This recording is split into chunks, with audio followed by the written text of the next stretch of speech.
ভগবান শিব কি সত্যি এক নারীর সৌন্দর্যে মুগ্ধ হয়েছিলেন? কে ছিলেন সেই রহস্যময়ী নারী?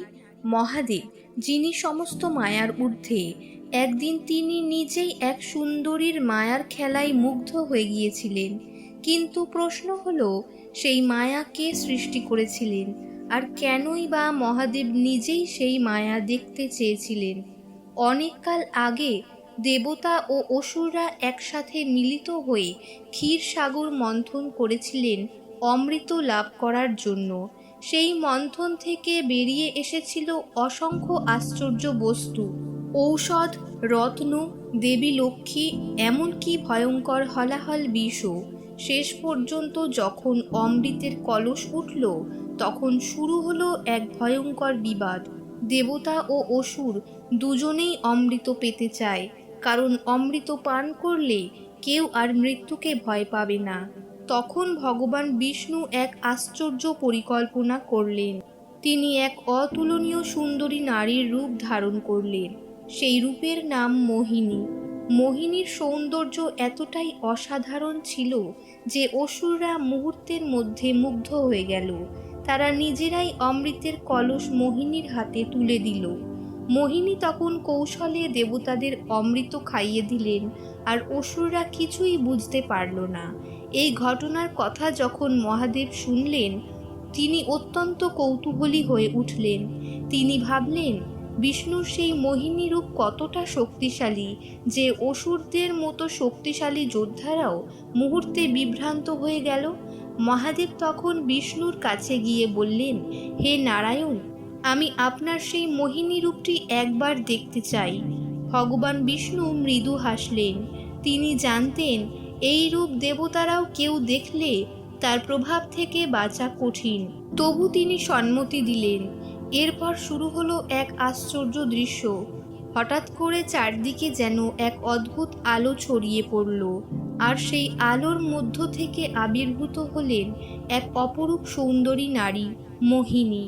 তার সৌন্দর্য এতটাই মোহনীয় ছিল যে চারপাশ যেন স্তব্ধ হয়ে গেল।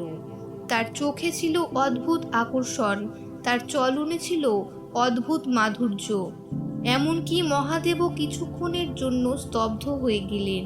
মোহিনী ধীরে ধীরে হাঁটছিলেন, কখনো মৃদু হাসছিলেন, কখনো লজ্জায় মাথা নিচু করছিলেন। মহাদেব তার দিকে তাকিয়ে রইলেন।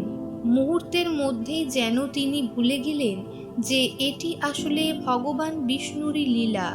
তিনি মোহিনীর পেছনে পেছনে হাঁটতে শুরু করলেন। দেবতারা এই দৃশ্য দেখে বিস্ময়ে হতবাক হয়ে গেলেন, কারণ মহাদেব তো সেই শক্তি যিনি কামদেবকেও ভস্ম করে দিয়েছিলেন। কিন্তু এখানে তিনি নিজেই যেন মোহিনীর সৌন্দর্যে মুগ্ধ হয়ে পড়েছেন। মোহিনী তখন দৌড়াতে লাগলেন, আর মহাদেব তার পেছনে পেছনে যেতে লাগলেন। এইভাবে কিছুক্ষণ চলার পর হঠাৎ সব কিছু বদলে গেল। মোহিনীর রূপ মিলিয়ে গেল, আর তার জায়গায় দাঁড়িয়ে আছেন ভগবান বিষ্ণু। তখন মহাদেব বুঝলেন এটি ছিল ভগবান বিষ্ণুরই এক মহামায়া। তিনি তখন হেসে উঠলেন। মহাদেব বললেন, হে নারায়ণ, সত্যি আপনার মায়া অসীম। এই মায়া থেকে মুক্ত থাকা খুবই কঠিন। এই ঘটনার মাধ্যমে মহাদেব এক গভীর সত্য উপলব্ধি করলেন। এই জগতে মায়া এক এমন শক্তি যা দেবতা, মানুষ সবাইকে বিভ্রান্ত করতে পারে। কিন্তু যিনি সত্যকে উপলব্ধি করেন, তিনি শেষ পর্যন্ত সেই মায়ার ঊর্ধ্বে উঠে যেতে পারেন। বন্ধুরা, এই কাহিনী আমাদের একটি গভীর শিক্ষা দেয়। এই পৃথিবীতে অনেক সময় অনেক জিনিস আমাদের সামনে আসে যা দেখতে খুবই আকর্ষণীয় মনে হয়, কিন্তু সব আকর্ষণই সত্য নয়। অনেক সময় সেটি শুধুই মায়া, আর সেই মায়াকে চিনতে পারাই হলো প্রকৃত জ্ঞান। তাই শাস্ত্রে বলা হয়েছে, যে ব্যক্তি সত্য ও মায়ার পার্থক্য বুঝতে পারে সেই মানুষই প্রকৃত জ্ঞানী। আর সেই কারণেই মহাদেবকে বলা হয় মহাযোগী, যিনি মায়ার মধ্যেও সত্যকে উপলব্ধি করতে পারেন। তাই ভক্তি মনে বলুন, ওম নমঃ শিবায়। এমন আরও আধ্যাত্মিক ও রহস্যময় ভিডিও পেতে আমাদের চ্যানেলের সঙ্গে থাকুন।